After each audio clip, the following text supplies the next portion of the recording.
Okay. Yeah. Whatever you say. So, what are these Pokemon based on? Why are they here, and why are they fossil Pokemon? That's today's video. Archean, revived from a plume fossil, gets its name from the Archean period. I mean, that's a single letter off. Though, the Archean period is between 2.5 and 4.5 billion years ago. Yeah, with a B. It's the time period the Earth cooled down just enough for continents to form. And towards the end, microbial life decided to just be a thing. So yeah, this is way before dinosaurs even. Pokemon, are you stupid? Though perhaps linking it to the Archean period is more coincidental rather than intentional, as the word has the same root word as the exact dinosaur that Archean is based on, which is likely where it really gets its name. I'd like to introduce you to the Archaeopteryx, a proto-bird from the Tithonian Age, aka the very end of the Jurassic epoch, from about 150.8 to 148.5 million years ago. Like the Archean period, the Archaeopteryx pulls the archaea part of the word from the Greek archaios, meaning ancient. Archaeopteryx literally means ancient wing, and that's because that's what it has. Wings so ancient, they were the first that we knew of at the time. At first, this was lauded as the missing link between birds and dinosaurs, and it was said to be the first dinosaur with flight. And actually, none of that is true. It's just what they thought at the time. And to give Game Freak credit, at the time of Pokemon Black and White's development, the Archaeopteryx was still widely believed to be the first bird-like dinosaur. But since then, earlier species have been found and have become more common knowledge, like the Xiaotinia and Orornis. Also, despite how the Archaeopteryx was once considered a distant ancestor to all modern birds, since more studies have been done, paleontologists now know that this is not the case at all, so the Pokédex saying Archean is the first bird Pokemon can very well justifiably be retconned in the future if Game Freak so chooses. These days, paleontologists swing between the Archaeopteryx being an early, dead-end branch of avian evolution that's close to modern birds, and Archaeopteryx is in the Deinonychosauria avales closest sister group. The only thing that they can agree on, though, is that it for sure was not the first dinosaur to evolve flight or feathers, and that it definitely didn't lead to modern birds.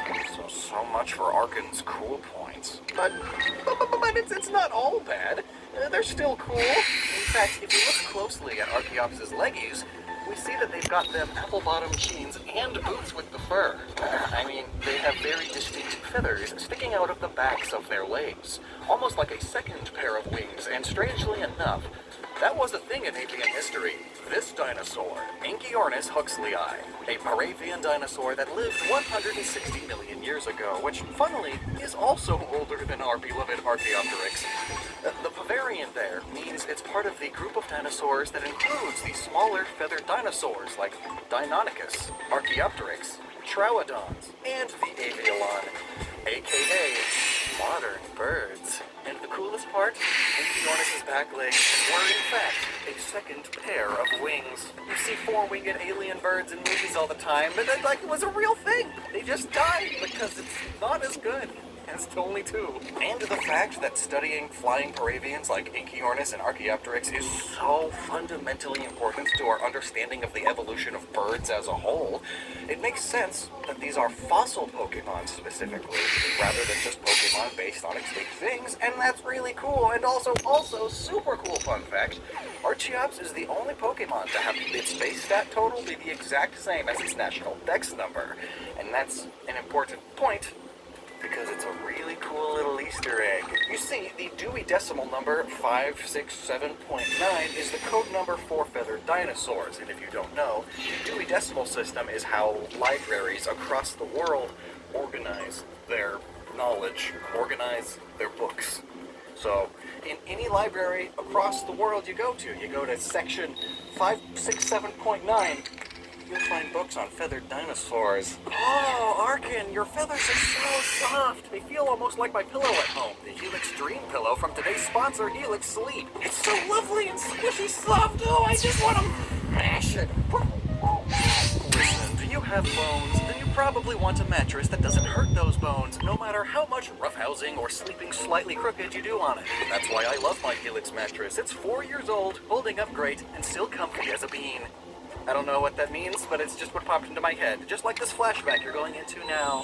I still remember taking their sleep quiz, telling them about me and my wife's sleeping preferences and body type so that they could match us to the perfect mattress.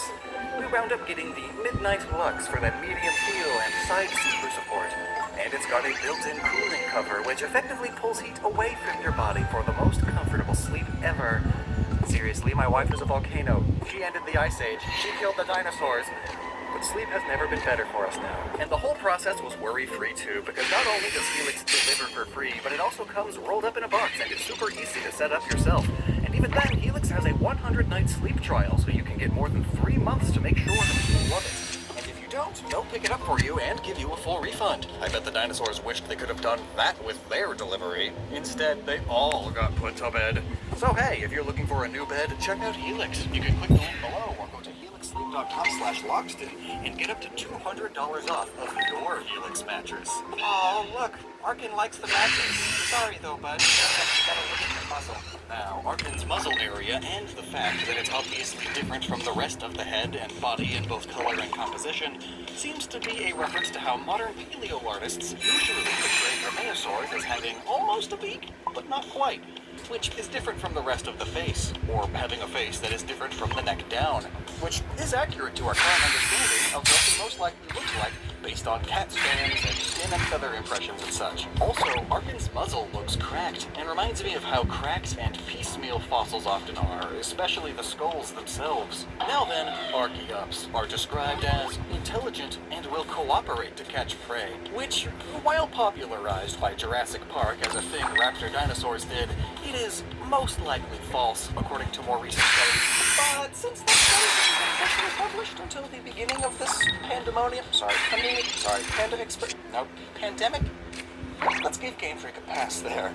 But Archaeops is also said to use a running start to take flight, while Archon were unable to fly and moved about by hopping from one branch to another, which are kind of the opposite of each other. Wait, it's not Archon or Archaeops, it's Archon and Archaeops, right? Archon!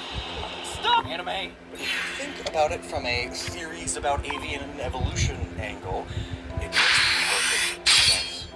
In the study of bird evolution, there are 2 main theories about how birds evolved flight. They are known as the ground up or cursorial model and the trees down or arboreal model. And according to Scientific American, the 2 theories can be explained as thus.